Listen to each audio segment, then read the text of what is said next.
Hi guys, thanks for listening. Thank you as well to those of you who donate to the Patreon account. I've launched a campaign to raise funds to buy a new iMac. My current computer has been in use for over 8 years, and it is affecting my ability to create new content. As previously stated, my Patreon account can be found at www.patreon, that's patreon.com/leader1, LEADERONE. For those of you who would prefer to make a one-time single donation, there is also the option to send money to my PayPal account. The email address to send it to is Morgan Rector, my last name spelled R-E-C-T-O-R, 331, Morgan Rector 331 at hotmail.com. Remember, any amount is fine. If $1 one time is all you wish to donate, it would be gratefully accepted. Thank you for all your support, whatever forms it has taken. Enjoy the show.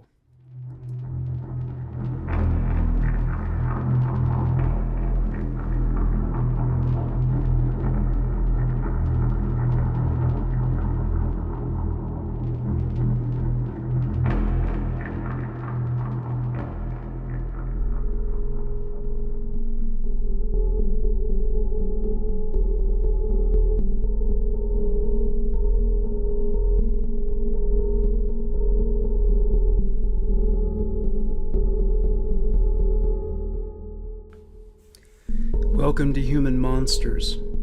This chapter in the Book of Human Monsters about Randy Kraft is the third installment in the Freeway Killers series, after episodes profiling Patrick Kearney and William Bonin.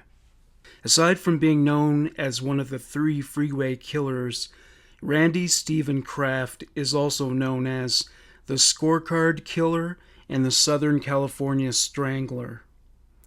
Kraft was born in Long Beach, California on March 19, 1945. He was the fourth child and only son of Opal Lee and Harold Herbert Kraft. His parents moved to California from Wyoming at the beginning of World War II. His family was blue-collar, with his father employed as a production worker and his mother as a sewing machine operator. His father was distant with his family, rarely spending any quality time with them. Randy received attention and love from his mother and sisters primarily. The family moved to Midway City in 1948. In elementary school, Randy was deemed to be above average in intelligence. He was assigned to accelerated classes. As an adolescent, Randy became interested in politics. He was a conservative and supporter of the Republican Party. His dream was to become a U.S. Senator.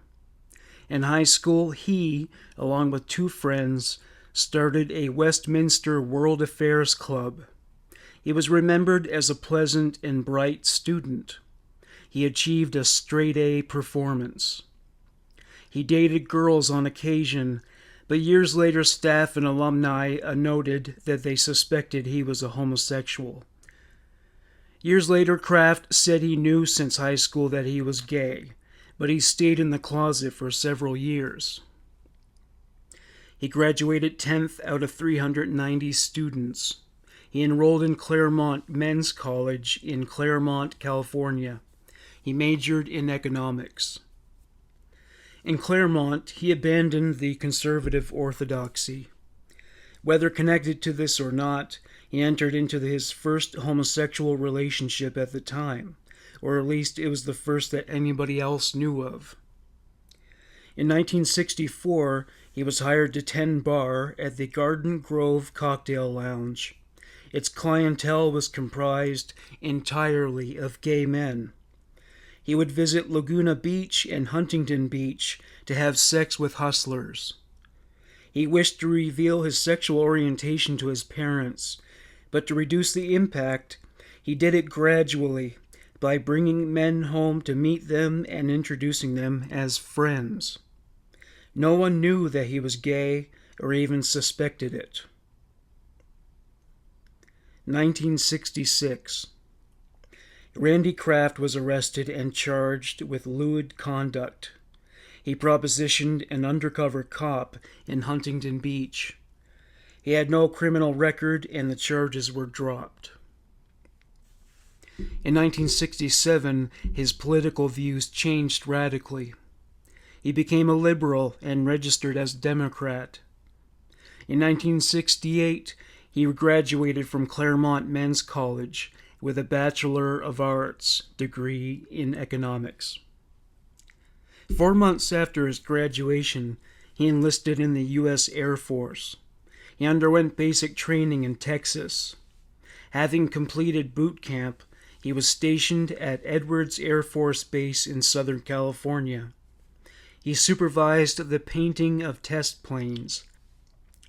He was eventually promoted to the rank of Airman First Class and Supervisor Manager. After receiving these designations, he disclosed the true nature of his sexual proclivities to his family. In a letter he wrote to a friend, Kraft said his father flew into a rage. His mother was disappointed, but accepted it and made an effort to be more understanding. Eventually his family came to terms with his sexual orientation, and he remained in close contact with his family overall, though his siblings have indicated that Randy began to distance himself from them after disclosure. Kraft revealed his homosexuality to his superiors in the Air Force in 1979. He received a general discharge. The discharge was categorized as having its basis on medical grounds. Kraft met with a lawyer to discuss the possibilities of changing the ruling, but the Air Force did not budge from its position. March 1970. Randy Kraft's first known sexual assault. He met 13-year-old Joseph Gerald Fancher from Westminster at Huntington Beach. Fancher intimated to Kraft that he ran away from home that very day. Kraft invited the youth to stay at his apartment. He even promised that he could live with him. Fancher welcomed this offer and followed Kraft to his apartment complex. Unfortunately for Fancher, Kraft's idea of hospitality was to feed sedatives to the boy and rape him while he was unconscious.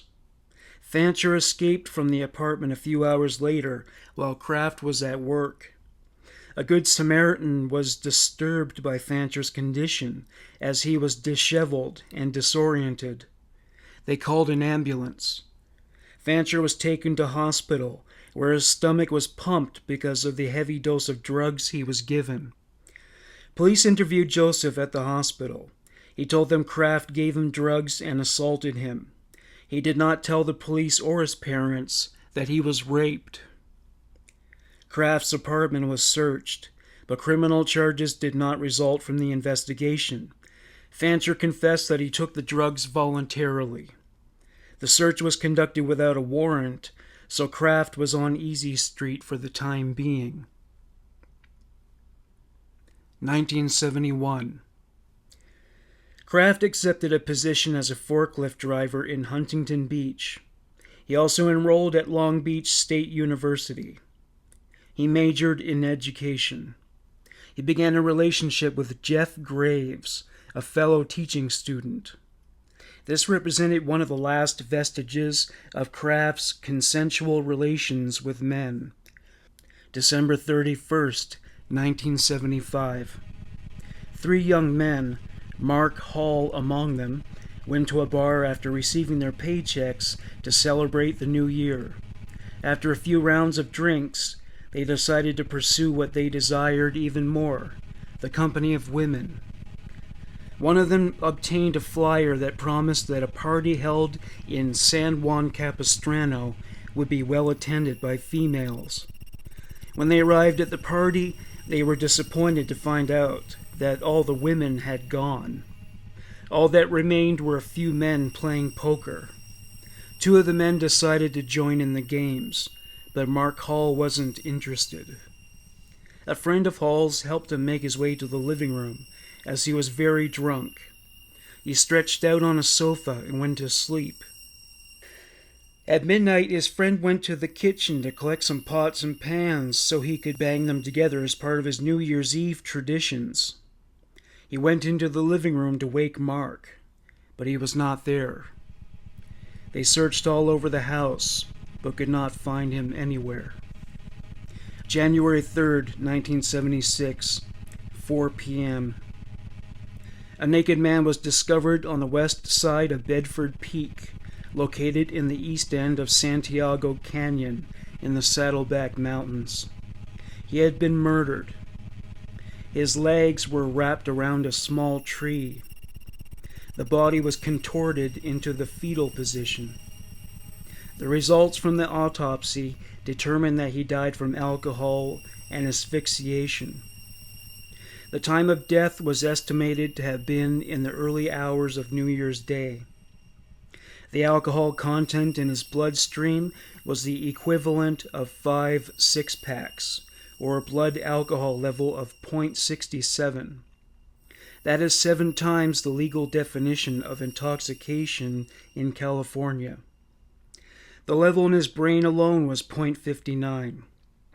Traces of Valium and diazepam were also found in his system.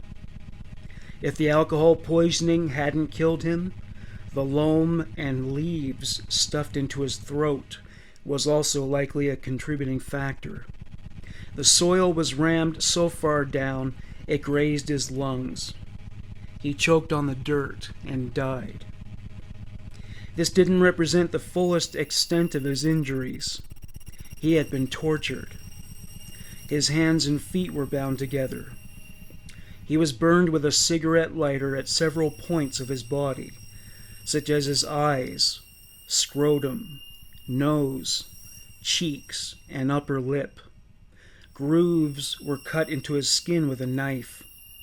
Some of these cuts penetrated so deeply they nearly made contact with bone. He was sodomized. A swizzle stick was lodged in his urethra, and it was pushed all the way to his bladder. His genitals were severed and stuffed into his anus. His rectum was saturated with leaves and other floral detritus. Judging by the presence of dried blood, the pathologists concluded that the victim was alive throughout most of the torture. The police were investigating a series of murders of young men whose corpses were deposited in public spaces. Some were shot. Some were strangled. Some were beaten to death. Some were tortured before they were killed. Most of them had been anally raped. Some of them had drugs in their systems. Many were hitchhikers. As far as the Mark Hall case went, a fragment of his skin was found in an area where he was dragged over some rough terrain. The only possible clue came in the form of a discarded vodka bottle. It was dusted for fingerprints. Hall's were identified. There was another set of fingerprints that belonged to an unknown entity. October 5th. A naked and decomposed male body was found at the bottom of a ravine near Ortega Highway. The coroner determined that the date of death occurred sometime around September 20th. It was difficult to nail down an exact date of death due to the advanced state of decomposition. No definitive evidence of foul play was found due to this. The only definite cause of death was alcohol poisoning. His blood alcohol level was 0.36. Though his ID and other personal items were stripped from his body, his John Doe status was short-lived. He was identified as Wayne Duquette. With so little to go on, investigators were left with no choice but to abandon the case for the time being. Between 1972 and 1975, body dumps became more and more frequent in the general vicinity of Seal Beach, Long Beach, Irvine, Salton Sea, San Bernardino, and the Harbor District of Los Angeles. Progress was slow. The offender was thorough in covering their tracks. Many serial killers struggle with impulse control, but this offender was more oriented to highly organized long-term planning. They were as careful with the scene of the crime as the police. Randy Kraft's relationship with Jeff Graves was deteriorating. Kraft agreed to an open relationship, but he didn't handle it as well as he thought he might. Every one of Jeff's dalliances with other men enraged Kraft. He would go out on long drives. It was these drives that tended to coincide with the murders and body dumps that were keeping detectives on their feet. February 6, 1973, 11 a.m. A John Doe was found close to the Terminal Island Freeway in Los Angeles. He was naked. A brown sock was stuffed into his anus. A ligature mark was found around his neck. Police speculation had it that the man was garroted with piano wire. He had been dead between 24 and 48 hours. Images of his face were published in a local newspaper. Though he was reported to have been working as a prostitute, nobody came forward with a name. April. A motorist spotted a cadaver lying in the road on Alice. This one was dressed, though his shoes were missing. He was approximately 18 years old. Numerous scratches were found on his body, indicating that he had been tossed from a moving vehicle. Cord marks on his wrists suggested he was tied up before he was executed. There was a dark red stain on the seat of his pants. His genitals were cut off about 15 minutes before his death. He'd been sodomized. The purplish hue in his lips implied that he died from suffocation, but blood loss was also proposed as a cause of death. He had no ID on his person. He was never identified. A man identified as John Doe 52 was killed sometime around Easter Sunday, though the coroner could only estimate the time of death. His body had been dismantled and tossed all over Southern California. His head was found in Long Beach. His arms, right leg, and torso were discovered in San Pedro. His left leg was spotted behind a bar in Sunset Beach. By the time the fragments of John Doe 52's body were found and assembled, they had decomposed to the point where the cause of death could not be determined. He was tied up before he was murdered. His eyelids were removed. He was castrated. At some point during the butchering process, the killer stored his remains in a refrigerator. His hands were never located. The relationship of Randy Kraft and Jeff Graves became increasingly dysfunctional. They fought constantly and broke up regularly. Graves would deliberately do the things he knew would aggravate Kraft. As usual, Kraft took to the road to deal with his anger. After a series of unsatisfactory jobs, Kraft began working in the computer field as a data processing specialist. He established a relationship with a new man. Things were looking up for Randy Kraft. July 30th, 1973, 6:20 a.m. Police were dispatched to the eastbound 405 on-ramp at 7th Street. The body of Ronnie Wiebe was found stretched out in an ice plant. He was dressed, but his shoes were taken, and he only wore one sock. The other sock was crammed into his rectum. His pants were unbuttoned but zipped. His penis was partially exposed. There were ligature marks around his neck. He was beaten about the face. No ID or personal possessions of any kind were found on his person. The coroner ruled that Ronnie had been dead for 2 days. He'd been tossed from a moving vehicle. There were teeth marks on his genitals and stomach. He'd been tied to rafters. Indicators of settling blood and stretch marks on his wrists and ankles were signs of being suspended upside down from rafters. This confused the investigators somewhat, because the other victims were known to be gay.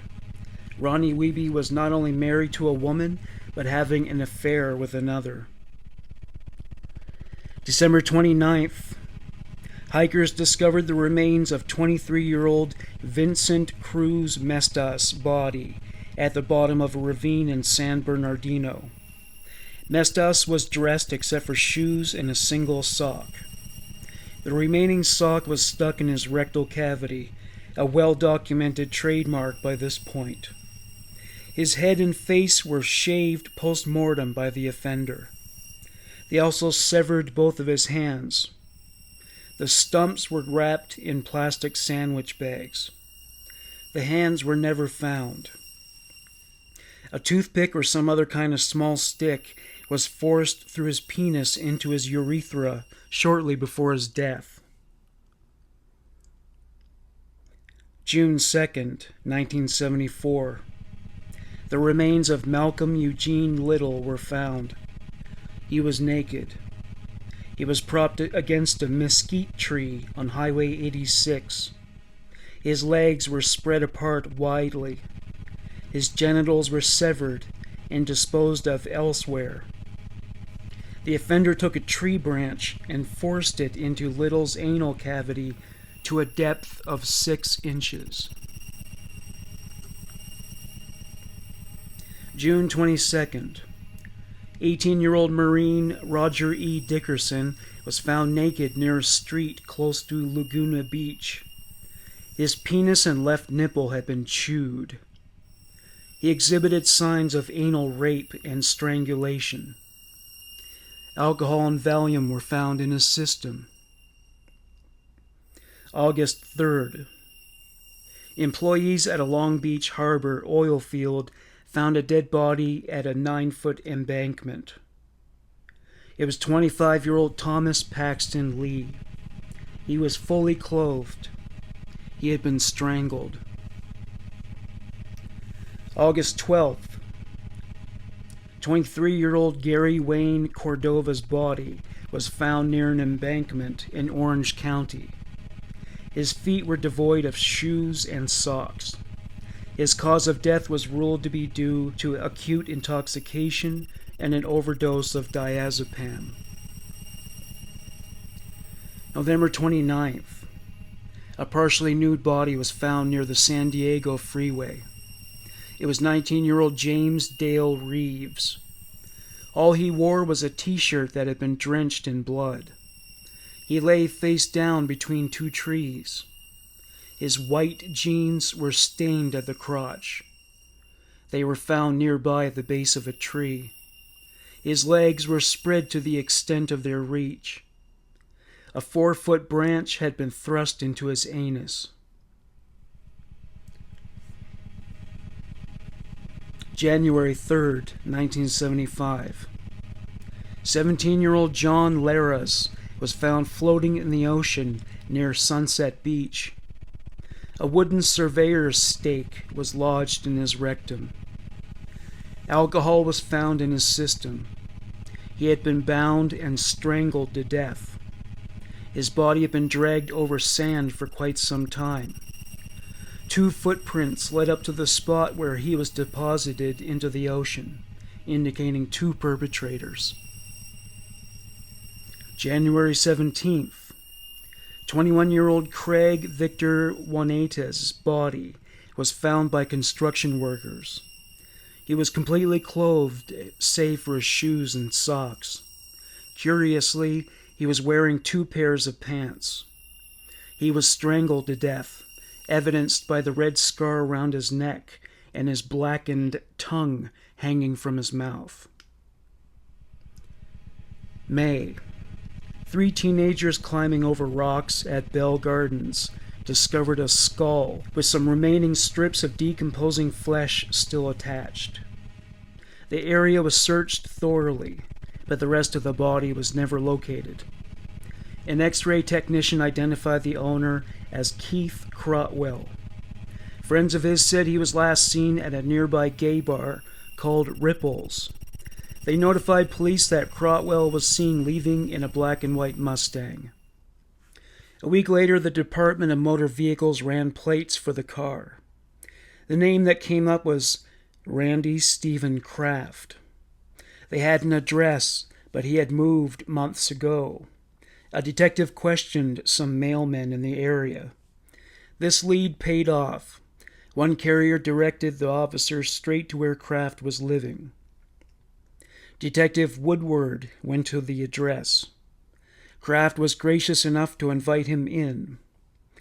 Woodward asked Kraft what he was doing the evening of March 29th, which was when Crotwell went missing. Kraft insisted he had never even met Crotwell. Woodward didn't believe him, but intuition wouldn't suffice, so he had to find evidence in the meantime. Kraft was asked to go to the police station to be interviewed. He claimed to be feeling unwell and wasn't up to it. Woodward insisted upon it. Kraft was still dragging his feet, so he was placed under surveillance. May 19th. Randy Kraft reported to the police station so Woodward and his partner, Detective Bell, could interview him. If Kraft was rattled by the experience, it didn't show. He was mild-mannered and calm throughout the process. He agreed to be photographed. He was initially reluctant to allow the officers to photograph his car, but he relented. Kraft was asked about what transpired between him and Keith Crotwell. He told the investigators that he rode with him in Keith's car and they were both drunk.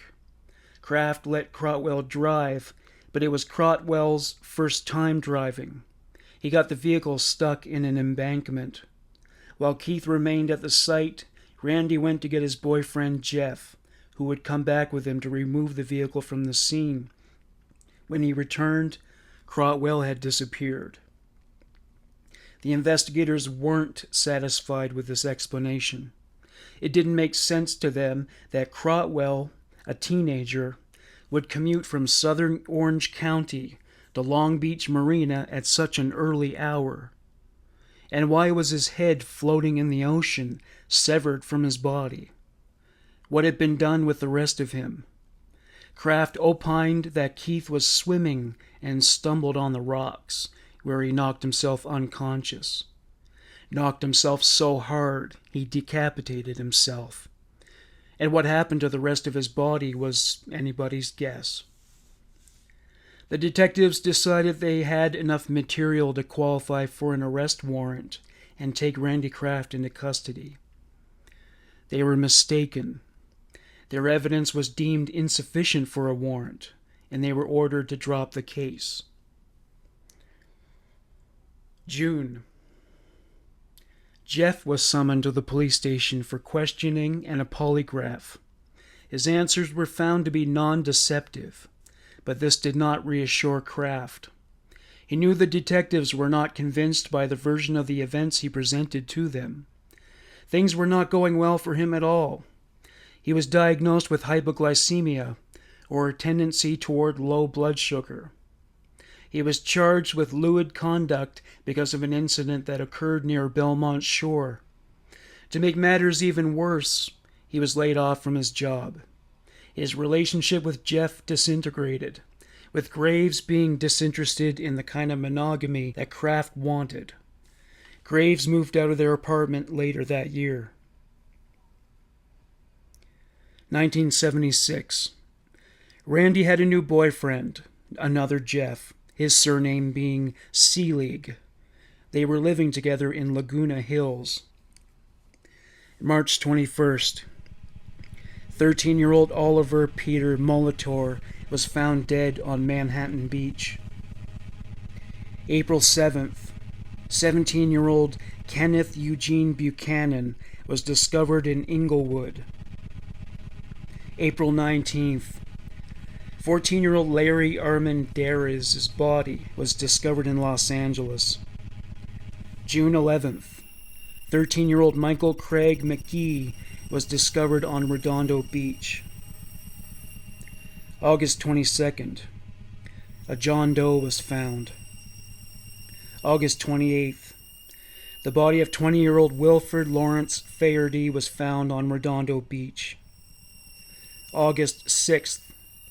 20-year-old Mark Andrew Orrock was found shot on the same road as John Doe. October 31st. Larry Gene Walters was killed and dumped. December 31st. Mark Howard Hall was murdered. The police reconsidered the possibility that one serial offender was culpable for these crimes. The newest development was that the executioner in question transitioned from the use of steel wire to a gun. The corpses were no longer thrown out of moving vehicles. Instead, they were stuffed into garbage bags and left in the desert or in a dumpster. One 19-year-old man was found in a trash bag near Borrego Hot Springs in September. In October, 16-year-old Randall Lawrence Moore was dumped in a garbage bag and dumped by Highway 80. Some bodies were scattered near the Mexican border. In the past, most of the victims were gay men, but many heterosexual men, some in the military, were being slaughtered. Case in point, 27-year-old Marine David Allen was found on October 9th by a remote road in the Fallbrook district. He was shot. April 16th, 1978. 18-year-old Scott Michael Hughes was found on the eastbound on-ramp of the 91 freeway. Hughes was fully clothed, though the laces were missing from his shoes. Yellow fibers found on his shirt and pants were collected as evidence. A splotch of blood was observed on his crotch. There were ligature scars on his neck. There was alcohol and Valium in his system. Strangulation was cited as the official cause of death. The murderer cut open the scrotum and removed the left testicle. June 11th, 3:30 a.m. An off-duty fireman found a body by the side of a road. It had been thrown from a moving vehicle, as evidenced by cuts and scrapes on the epidermis. A shoelace was missing from the man's shoe. He was identified by his prison-issue shoes as Roland Young. The seat of his pants had been soaked in blood. A red ligature scar was found on his right wrist. He had been stabbed in the chest 4 times. One of the cuts pierced his heart. His scrotum was cut. Both his testicles were removed. The head of his penis was severed. A local woman told police she heard screams around the time Young was murdered. June 12th. The body of 21-year-old Marine Richard Keith was found in the middle of a 2-lane road near Moulton Parkway. His body was found by an off-duty fireman. A 90-foot trail of blood and skin was left behind as Keith's corpse rolled to its resting spot in the middle of the road. The coroner estimated that the speed the vehicle was driven at the time was at least 50 miles per hour. Keith was naked. No identification was found on his person. He had ligature marks on his wrists and neck. Alcohol and Valium were found in his system. He had overdosed on flurazepam, a sedative used to treat insomnia.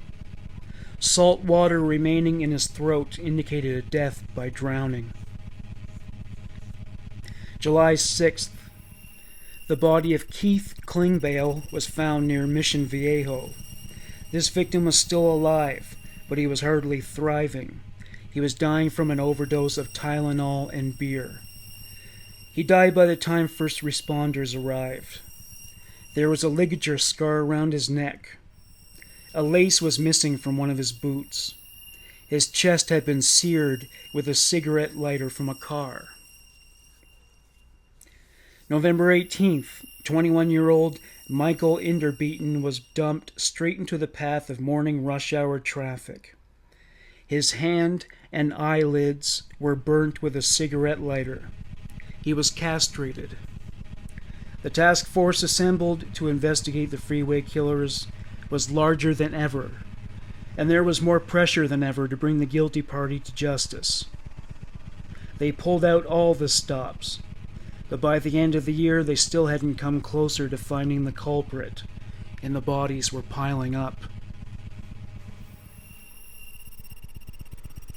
June 16th, 1979.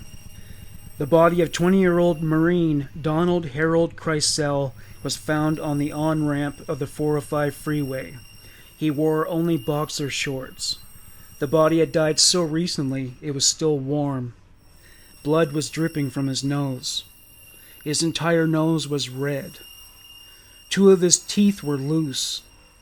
Scrape marks were found on his sides and arms from when he was tossed from a moving vehicle. There were scars about his neck and one of his wrists. His left nipple was burned with a vehicular cigarette lighter. Official cause of death was attributed to a lethal cocktail of drugs and alcohol. The drug admixture consisted of Tylenol, decongestant, antihistamine, and appetite suppressants. There were tire marks on his back and underpants. The homicidal motorist backed his car over Kreisel before driving away. After some additional training and success as a freelance consultant and administrator of computer systems, Randy Kraft made enough money to buy a house. He and Jeff lived there together. It was close to Ripples and the surrounding gay community. He became active as a political advocate for the gay community. 2 days after Labor Day, a group of children were playing in Paseo Sombra. It was morning. They stumbled upon a dark green garbage bag that had been dumped in the gutter. A putrid stench emanated from it. It was so pervasively pungent, they had to breathe through their mouths to remain within 10 feet of it. When they had a look at what was inside, they were shocked with terror. They ran home to tell their mothers. What they discovered was a dead man squatted down into the fetal position. The autopsy revealed even more harrowing details. The body was denuded to such a degree that there was little left but sections of flesh and exposed bone. The face was cracked and purple after an arid season in the post-mortem autumn of death and decay. When the corpse was finally identified, it was found to have been the mortal domain of 19-year-old Marine Robert Wyatt Loggins, Jr. Estimates had it that he had been left in the garbage bag for about a week. The date of death was impossible to determine because his skin was rancid. A sock had been inserted into his anus. A cord was tied around his neck. The coroner considered that the blood alcohol level of 0.25 combined with an antihistamine may have killed him. The official cause of death was cited as acute intoxication of chlorpheniramine, ethanol, and diphenhydramine. Only one patch of his entire epidermis was intact. His death was ruled as an accident, despite the fact that his body was discarded in a garbage bag. It was refiled as a homicide 3 years later. 1980. Randy Kraft hadn't done much traveling in his life.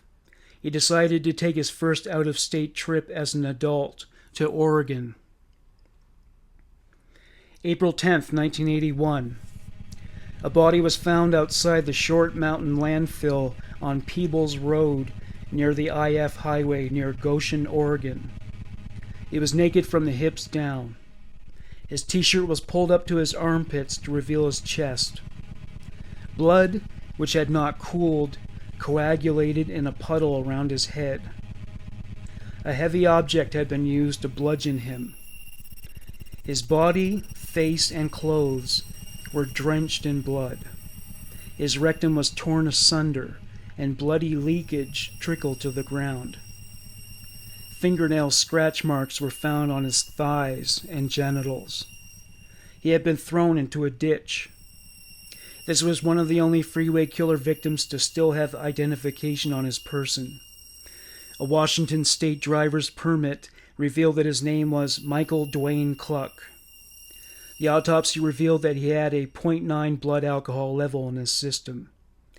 The presence of antihistamines, flurazepam, and codeine were also detected.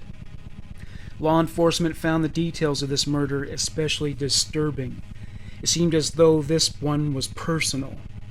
The murderer appeared to have attacked Cluck in a rage-filled frenzy. July. In the Echo Park district of Los Angeles, local residents began to complain about a putrid stench. It wasn't unusual to smell the odor of meat in the air in this area during the summer. The Vernon slaughterhouse was located nearby.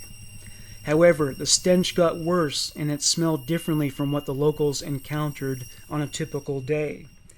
The Los Angeles Police Department Rampart Division issued a request to Caltrans, or the California Department of Transportation, to find out if a dog died in the weeds near the Hollywood freeway. A cleanup crew was dispatched, but it wasn't a canine they found. What they did discover was the body of 13-year-old Raymond Davis. His body was skeletal. What little skin remained was stretched out over denuded flesh. His mother confirmed it was Raymond when she had a look at his clothing. He was strangled with his own shoelaces. Another shoelace was used to tie his wrists behind his back. Echo Park became a hive of investigative activity that day. A second body was found. It too had been bound with shoelaces. It had been strangled with an electrical wire. This body was assigned the status of John Doe 270 until his mother showed up 2 days later. She had been desperate to track down her 16-year-old son. She was horrified when she saw his clothing, that her boy, Robert Avila, had been found in this condition. August 20th. The body of 17-year-old prostitute Christopher R. Williams was found lying near a road in the San Bernardino Mountains. He was dressed except for his shoes, socks, and underpants. Paper was stuffed in his nostrils. The cause of death was determined to be pneumonia caused by aspiration. In other words, he choked to death on his own mucus. He was so heavily drugged he would not have been able to dislodge the paper from his nostrils. He was fed phenobarbital and benzodiazepam, which have a paralytic effect on the body when administered in the dosage he was given. 26-year-old Brian Witcher was murdered shortly before Thanksgiving on Canby-Hubbard Highway, close to the I-5 south of Portland. He was lying in a pond of his own blood. His sweater had been pulled up to reveal his chest. His shoes, socks, jacket, and long-sleeved shirt had been removed. Police opined that he may have been robbed and thrown from a moving vehicle. He wasn't identified immediately because there was no identification on his person. There was a potentially lethal amount of alcohol and Valium in his system, though the coroner determined the cause of death to be asphyxiation. December 1982. On a road called Boone's Ferry in Hubbard, Oregon, a coterie of ragtag scavengers were rooting through refuse discarded by motorists. They were seeking items that could be traded in for refunds, like tin cans and other recyclable material. One day, shortly before Christmas, they found Anthony Jose Silvera. His body was completely naked. It was lying face down. A red plastic object was protruding from his rectum. It was a toothbrush, and it had been pushed into a depth of 5 inches. The man who found him ran to a payphone to call the police. From what police observed, Silvera had been raped with a much larger object before the toothbrush was inserted, for his anus was still distended. Investigators speculated that he had been raped with something akin to a table leg. His body had been nipped and pecked by rodents, avian scavengers, and other wildlife, including a creature who had chewed off his toes. A pathologist found that his blood alcohol level was at .23. Valium was also detected. Semen was found in his rectum. There was a ligature scar on his neck from when he was strangled to death. December 8th, Randy Kraft was in Michigan at the Amway Grand Hotel. He had attended a Lear Sigler corporate training seminar. He and a colleague, Ronnie Titkin, were due for an annual performance review before they headed back home. Titkin was in awe of Kraft. He gave a presentation on computer management techniques and outdrank everyone when they went out for a few drinks. He was astonished when he found Kraft in a rental car the next morning, free of hangover symptoms. There was something different about that man that he could not put his finger on. Detective Lieutenant Jack Christensen was designated as the liaison officer connecting the Kent County Sheriff's Office and the Schoenborn family. It was Christensen's charge to drive to the family's farm after the bodies of 2 young men were discovered. The corpses were found by a power company meter reader. They were arranged neatly and placed adjacent to the Plainfield Township water tower. One of them was nude. He was laying on his back. His legs were spread out in a V formation. The other man was spread out in the same way, but was wearing clothes.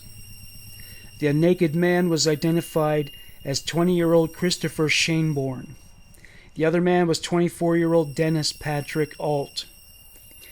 Their bodies were frozen and coated with an inch of freshly fallen snow. From a distance, it looked as though Alt's body was aligned at a right angle to that of Schoenborn to form 2 sides of a triangle. One of Schoenborn's feet was resting on Alt's abdomen. The offender punctured Schoenborn's penis with a ballpoint pen, pressing it all the way into his bladder.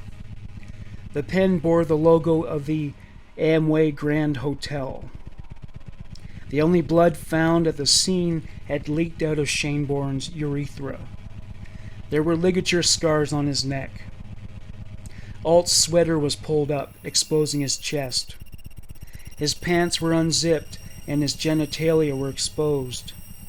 He wore socks but no shoes. Both men had alcohol and Valium in their systems. They were given this cocktail to immobilize or render them unconscious while they were tortured. December 9th. The body of Lance Trenton Taggs was found in weeds near Airport Road near Wilsonville. He was clothed except for shoes and socks. There was alcohol and Valium in his bloodstream. He died from choking when a sock was stuffed down his throat.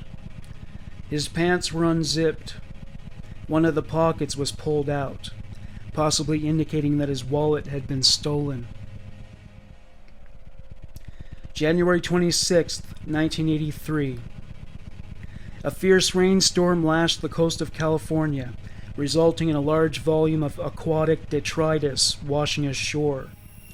At 11 a.m. the next day, an employee of the California Department of Transportation spotted what he thought was a mannequin in the ice plant near the shoulder of the 605 freeway on-ramp. Upon closer inspection, he discovered the ghastly reality that it was, in fact, the body of a real human being, and it was deceased. The skin was gray, and the eyes were shut. There were no shoes on the man's feet, no belt around his waist. There was no identification on the man's person.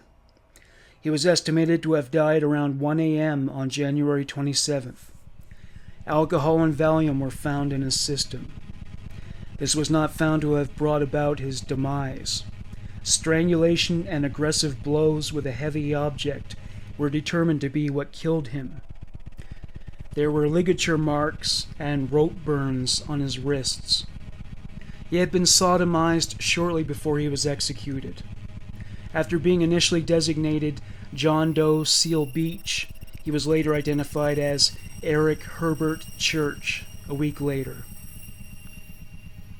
The skeleton of Mikhail Lane was found on a remote mountain hillside near the town of Ramona. His shoes and belt had been removed. No clothing of any kind was found at the scene. His remains decomposed to the point where it was impossible for a pathologist to determine the cause and date of death. February 12th, 5:20 a.m. Off-duty LAPD officer Donald Batchelder was driving to work when he caught a body in his headlights. When he got out of his vehicle to investigate, he saw the bare right foot twitch. He assumed the young man got heavily inebriated and passed out there. He went to a gas station and summoned a patrol unit.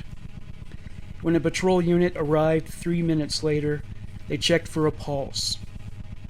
There was none, though the body was still warm. The young man was stark naked. They flipped the body over. They were mortified by what they saw. There was a gaping hole where his severed genitals had been. The hole was still bleeding. When the paramedics attended to the matter, they pronounced him dead. No identification was found. Assuming from all the skid marks found on the boy's body, it was apparent that he was thrown from a moving vehicle and sent shoulder rolling along the pavement. There were no missing persons reports regarding a man fitting his description, so he was classified as a John Doe. During the autopsy, the contents of his stomach were analyzed. He had swallowed aspirin, diazepam, and propranolol, which is used to treat heart disease and hypertension. He imbibed alcohol, possibly as much as a 6-pack. A ligature scar was observed around his neck. The cause of death was determined to have been strangulation. After posters were distributed throughout the local gay community bearing his image, a man known as Franco identified the man by his nickname, Coco. Coco was later identified as Geoffrey Allen Nelson. February 13th. A ranger from Mount Baldy Village pulled over on Glendora Ridge Road to enjoy the view. 15 feet down an embankment, he saw what he initially presumed to be a man lying on a dead tree branch at the edge of a cliff. He called to the man but got no response. The ranger called for reinforcements. An hour later, LA County Sheriff deputies pulled the body up to the hillside carefully. He was fully clothed except for his feet. His jeans were unbuttoned with the zipper pulled down. His underwear had been pulled down past his groin. There were abrasions next to his right ear and under his right eye. Every inch of exposed flesh was coated in beach sand. No identification was found. He had been sodomized. He was tied up and strangled. He was given beer, propranolol, and diazepam. The official cause of death was ruled to be asphyxia, caused by compression of his neck. May 14th. 2 California Highway Patrol officers, Sergeant Michael Howard and Officer Michael Sterling, pulled over a 1979 Toyota Celica in the Orange County township of Mission Viejo. The motorist was driving erratically, typical of a drunk driver. The driver was Randy Stephen Kraft. The officers saw him reach in back of his car and take a jacket from the back seat. He transferred the jacket to the passenger side front seat. He did what drivers seldom do on an occasion like this. Once he pulled over, he got out and walked over to the patrol car. The officers assumed that he did this to draw attention away from his vehicle, which might contain some kind of incriminating material. Sure enough, a cooler of beer was found in the car.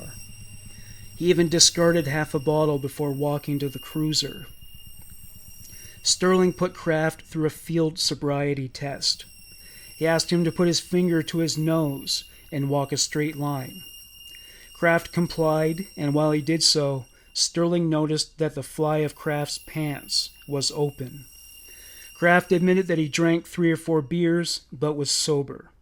Sterling placed him under arrest for a DUI. While Sterling placed Kraft in custody, Howard walked up to the passenger side of Kraft's car. There was a man sitting in the seat. He tapped on the glass to get his attention, but got no response.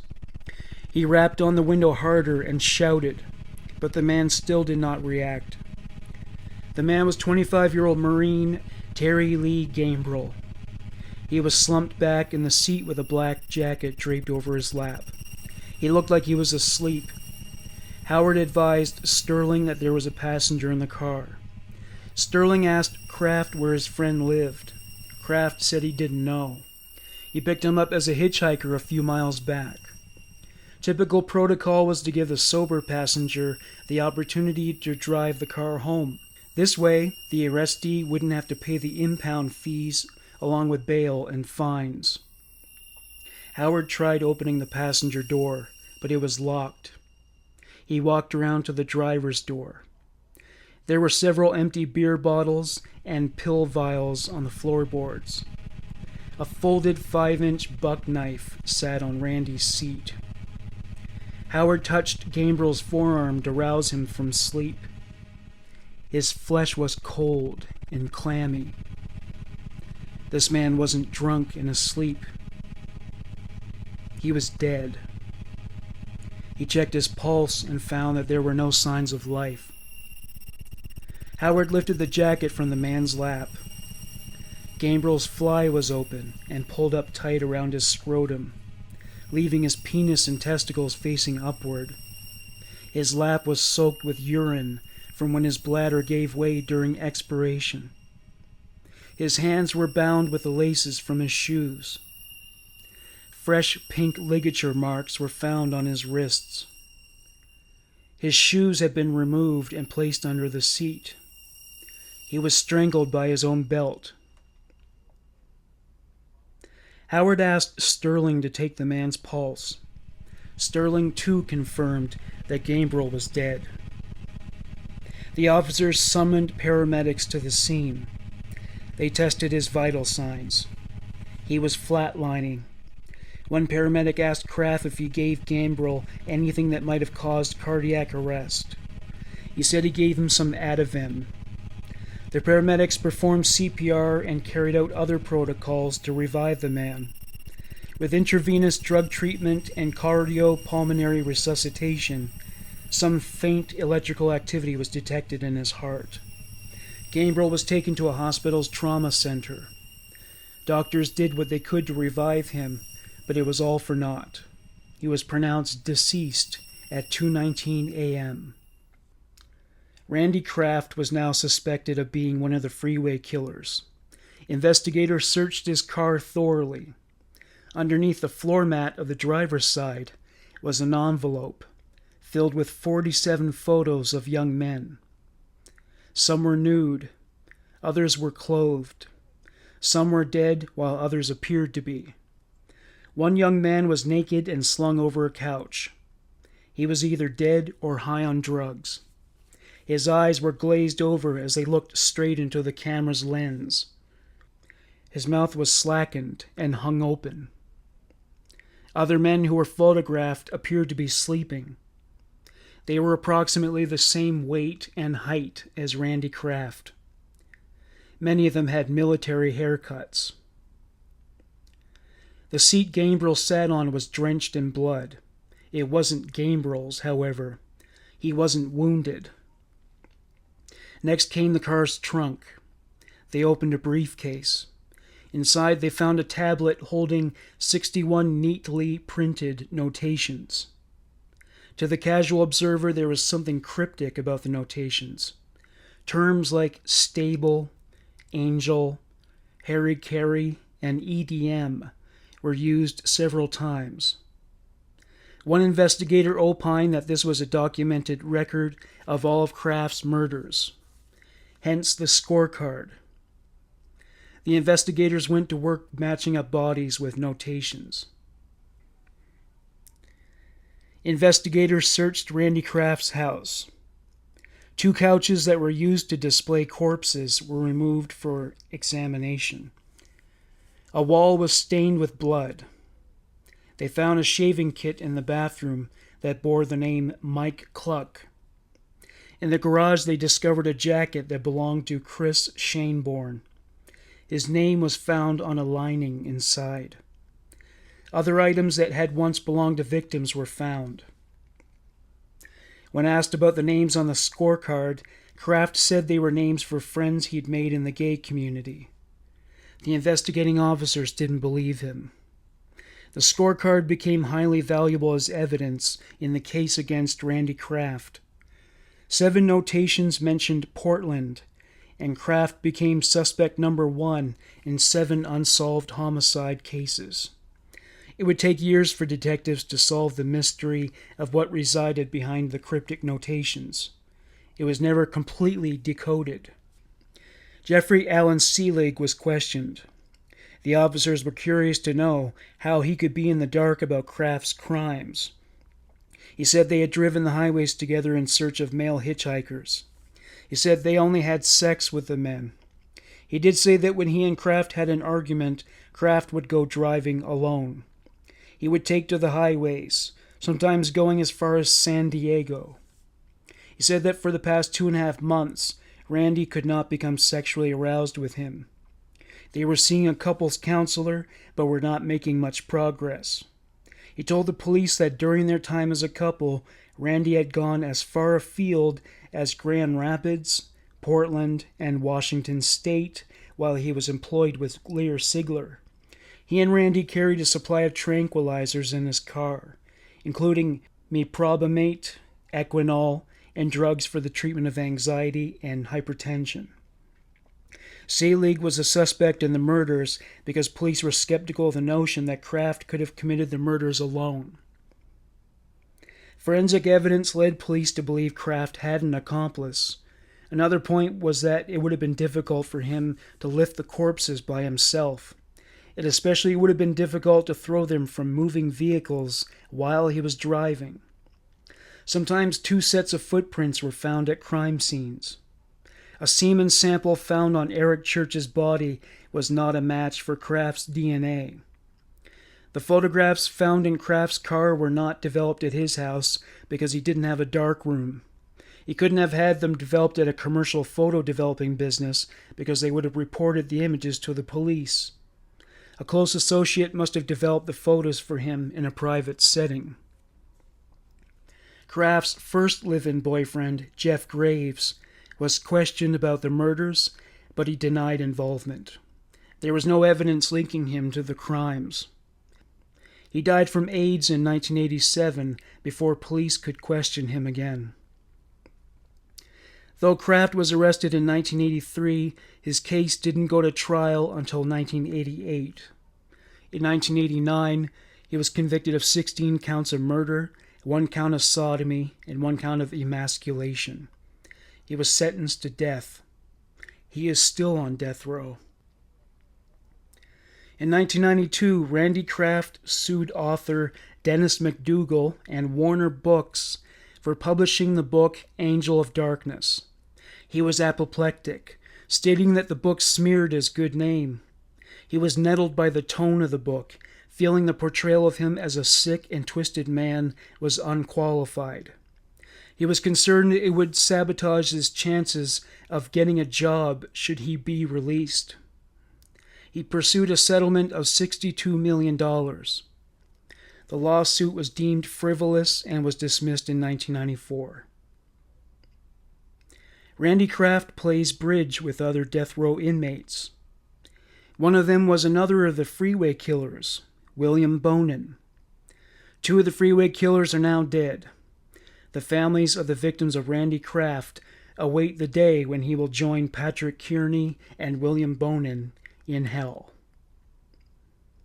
Thank you for listening to Human Monsters. Bye for now.